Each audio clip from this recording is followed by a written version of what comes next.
രക്ഷാപ്രവർത്തനം വൈകുന്നതിൽ മത്സ്യത്തൊഴിലാളികൾ വൻ പ്രതിഷേധമുയർത്തി. എത്രയോ ജീവൻ പോയി, ഇനി ജീവൻ പോവോന്നറിയാം. എന്തുകൊണ്ട് ഇവർ ഈ മഴയും കാറ്റ് വന്നപ്പോൾ ഒരു കോസ്റ്റ് ഗാർഡ് കപ്പൽ ഇട്ടില്ല? ഇത്രയും നേരമായിട്ട് നമ്മുടെ ഇവിടുത്തെ അധികാരികളെ ആരെയും കണ്ടില്ല എന്നുള്ളതാണ്. ഞാൻ രാവിലെ ഒരാൾ പോലും കഴിഞ്ഞ പ്രാവശ്യം 2018 വെള്ളപ്പൊക്കത്തിൽ ഞാൻ ഒത്തിരി പേരെ രക്ഷപ്പെടുത്തിയിട്ടുണ്ട്.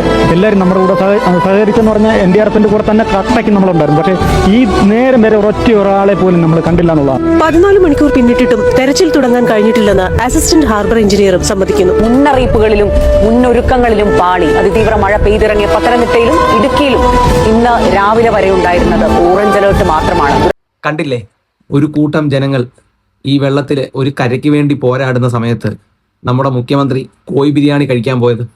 ഇത്രയും പേമാരി ഇങ്ങനെ പെയ്യുന്ന സമയത്ത് നമ്മുടെ മുഖ്യമന്ത്രി ഇതുപോലൊരു വീഡിയോ എടുത്ത് പോസ്റ്റ് ചെയ്യണമെന്നുണ്ടെങ്കിൽ ചില്ലറ തൊലിക്കട്ടിയൊന്നും പോരാ. മനസാക്ഷി വേണം നേതാക്കളെ. നിങ്ങളെയൊക്കെ വിശ്വസിച്ച് അവർ വോട്ട് നിങ്ങൾക്ക് നൽകിയില്ലേ? ആ വിശ്വാസത്തിന് അവരോട് നേരിട്ട് ഇറങ്ങി പ്രവർത്തിച്ചില്ലെങ്കിലും സാരമില്ല. വേണ്ടപ്പെട്ട ഉദ്യോഗസ്ഥരെ ഒന്ന് ഏകോപിപ്പിച്ച് പരാതികളില്ലാതെ ഈ സിസ്റ്റത്തെ ഒന്ന് മുന്നോട്ട് കൊണ്ടുപോയിക്കൂടെ? നമുക്കൊരു മുഖ്യമന്ത്രി ഉണ്ടായിരുന്നു. പ്രളയം വന്നപ്പോഴും കോവിഡ് വന്നപ്പോഴും ഈ ജനത്തിൻ്റെ കൂടെ നിന്നൊരു മുഖ്യമന്ത്രി. ഇങ്ങനെയുള്ള സാഹചര്യത്തിൽ നിങ്ങളെപ്പോലുള്ള ഭരണാധികാരികൾ ജനങ്ങളുടെ കൂടെ ഉണ്ടെന്ന് തോന്നുമ്പോഴാണ് അവർക്കും ഒരു ധൈര്യം ഉണ്ടാകുന്നത്. പക്ഷേ ആ ധൈര്യം ഇപ്പോൾ കേരളത്തിലെ ജനങ്ങൾക്ക് ഇല്ലെന്നാണ് നമുക്കിപ്പോൾ മനസ്സിലാക്കാൻ കഴിയുന്നത്. ആ ഒരു വിശ്വാസം അവരിൽ ഉണ്ടാക്കിയെടുക്കാൻ ഇത്തിരി പാടാണ്.